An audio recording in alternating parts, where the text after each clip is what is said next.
আমার সঙ্গে আমার বাবার সম্পর্ক খারাপ আপনার জন্য।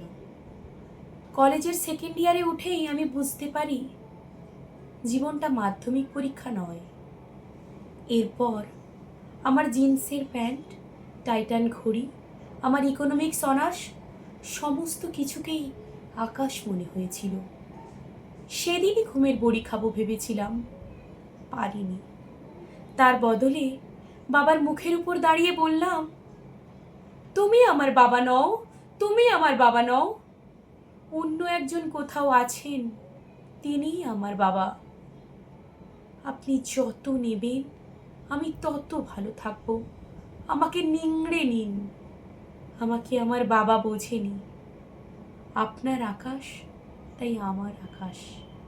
আচ্ছা, আপনি আমাকে কখনো ভুল বুঝবেন না তো?